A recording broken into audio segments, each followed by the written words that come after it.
ዓለም በቴክኖሎጂ እየተራቀቀ ነው። ታዲያ የእናንተስ ልጆች ለምን ይቅርባቸው ብለን በአይነቱ ለየት ያለውን የልጆች ስማርቶች ይዘንሎት መጥተናል። ለልጆቹ ምርጥና ቀለል ያለ ሲሆን ካሜራና ቪዲዮ ስላለው የፈለጉትን ትውስታ ቀጭ ቀጭ፣ ሲም ስላለው ለወላጅ ጓደኛ ይደውላሉ። እንዲሁም ወላጆች ልጆቻቸው ያሉበትን ቦታ በጂፒኤስ ሲስተሙ ቅልብጭ አድርጎ በስልካቸው የሚያሳይ እንዲሁም ልጆቹ በሰዓቱ ላይ የሚያሳልፉትን ጊዜ በስልኮ መመጠን የሚችሉበት በአደጋ ጊዜም በቀላሉ አንዴ ብቻ በመንካት የሚደውሉበት የተለያዩ ጨዋታዎችም ያካተተ በመሆኑም ልጆቹ ይደሰቱበታል። በትምህርት ጊዜም ስኩል ሞድ ስላለው ትምህርታቸውን ሳይዘናጉ ይከታተሉበታል። ታዲያ የእናንተ ልጆችስ ለምን ይቅርባቸው? ደግሞ ለልጆቹ ሲያንሳቸው ነው። ዋጋው ኪስ የማይጎዳ ይደውሉ፣ ያሉበት እናመጣለን።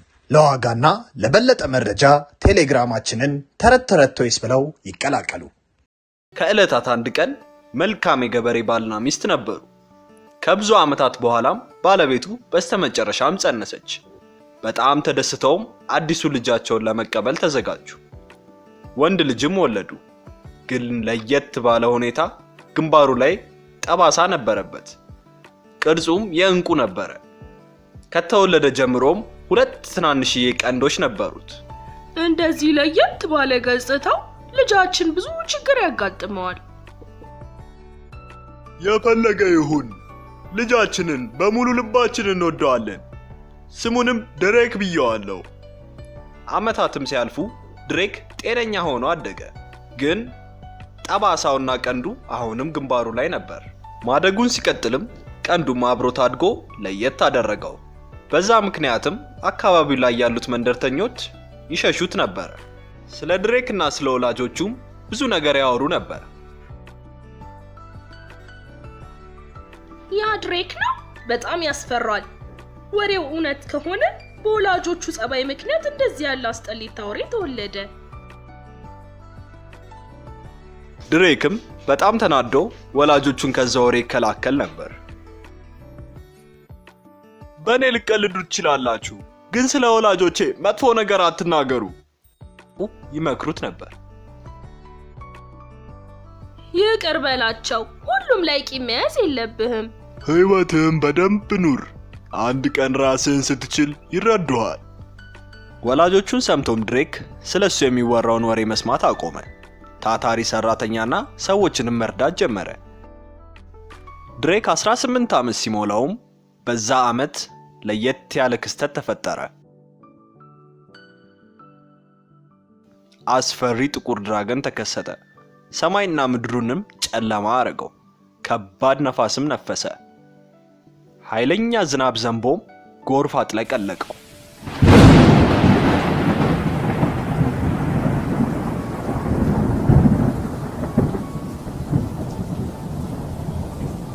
የዛ ዓመት ሰብልም እንዳለ ተበላሸ። ሰዎቹም በጣም ተጎሳቆሉ።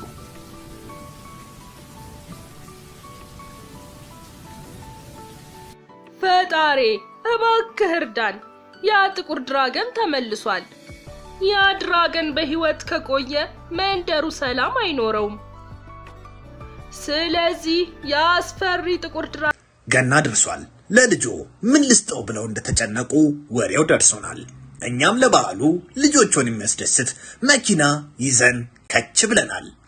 ለየት የሚያደርገው ለስላሳ የውሃ ኳሶችን እየተኮሰ የተለያዩ ትርኢቶችን የሚያሳይ እስከ 40 ሜትር በሪሞት የሚሰራ 10 ሜትር ድረስ ጉዳት የሌለውን ላስቲክ የሚተኩስ ለልጆቹ ደስታና ፌሽታን የሚያመጣ ቻርጀር ስላለው ለሰዓታት ደስታን የሚሰጣቸው መኪና መሆኑ ነው።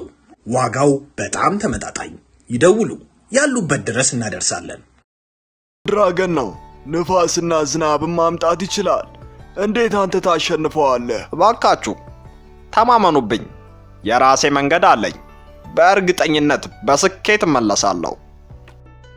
ከዛ በመቀጠልም ወደ መሪው ሄዶ ጥቁሩን ድራገን ለማሸነፍ ስራውን ተቀበለ።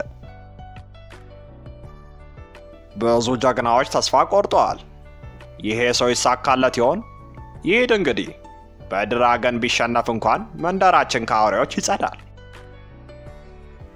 ጎበዝ ድሬክ፣ መሳሪያ ከፈለክ በቶሎ እናቀርብልሃለን። በሳር የተሰራ የውሸት ድራገን ብቻ ነው የምፈልገው። አንተና መንደርተኞቹ ትረዱኛላችሁ? በጣም ቀላል፣ እስማማለሁ። ከዛ በመቀጠልም የሳር ተንሳፈፋ አየ። ለካስ አንተ ነህ ትንሹ ድራገን፣ አቅሜን አሳይሃለሁ። ጥቁሩ ድራገንም አፉን ከፍቶ የሳር ድራገኑን ጎረሰው። ወዲያውም አነቀው። ወደ ድራገኑን በተጠጋ ቁጥር ግንባሩ ላይ ያለው ጠባሳና ቀንድ እየጋለ መጥቶ ድሬክን አስገረመው።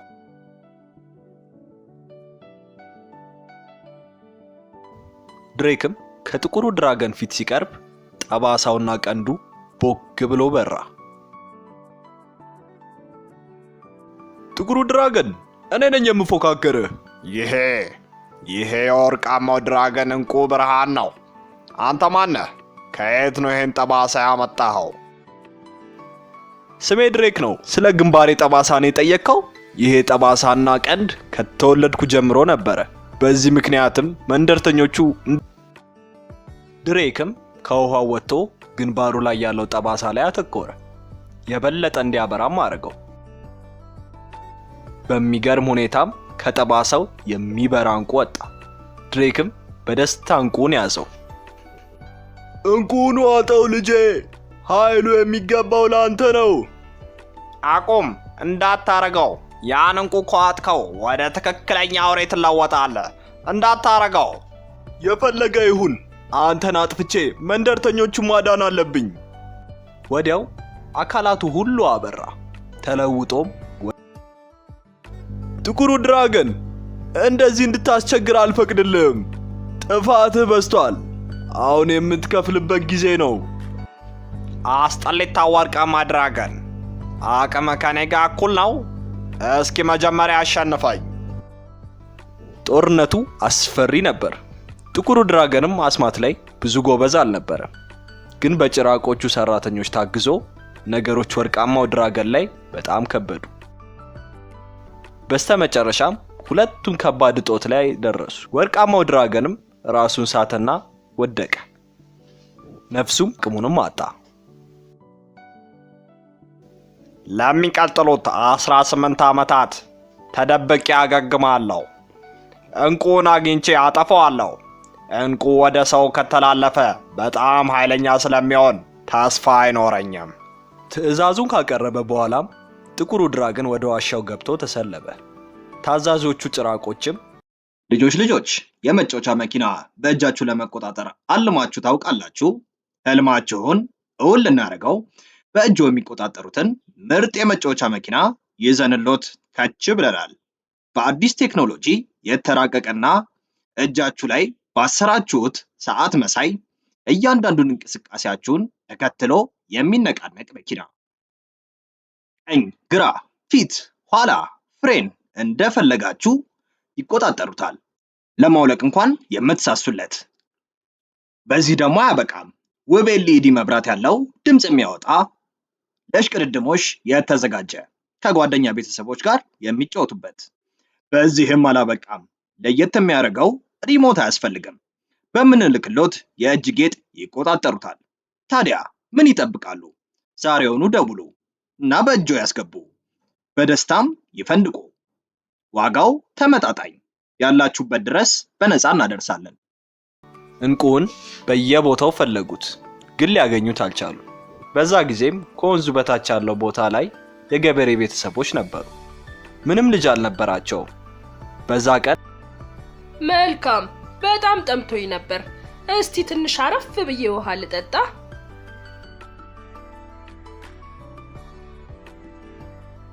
በመጠጣት ላይ ያለችም ድንገት እንቁ ተንሳፈፈ። ሳታስበው ተንሳፈፉ። ወርቃማው ድራገንም ተረጋግቶ ጠላቱን ሊያሸንፍ ሲል ጥቁሩ ድራገን በፍርሃቻ ተውጦ ነበር። ምስጋና ለእንቁ ኃይልም አሪፍ አካል አግኝቶ ነበር። በፍጥነት ሊያሸንፈውም ሄደ። ትልቅ የእሳት ኳስም ተፍቶ ጥቁሩ ድራገን ያደረገውን ጥፋት ሁሉ አጠፋው።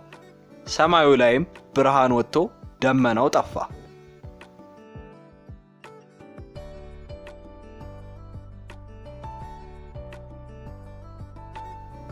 ብርሃንም ሁሉም ቦታ ወጣ።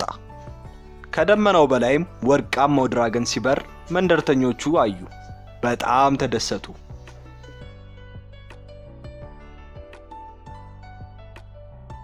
ደስ ሲል ወርቃማው ድራገን ያንን መጥፎ አሸነፈው።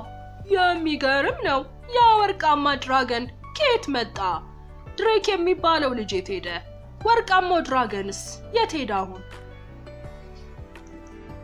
ለረጅም ጊዜም ልጃቸውን ስላላዩት የድሬክ ወላጆች ወደ ወንዝ ሄደው መጣራት ጀመሩ።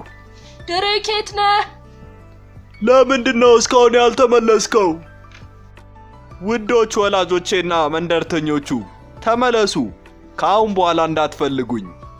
ወደ ወርቃማ ድራገንነት ተለውጫለሁ።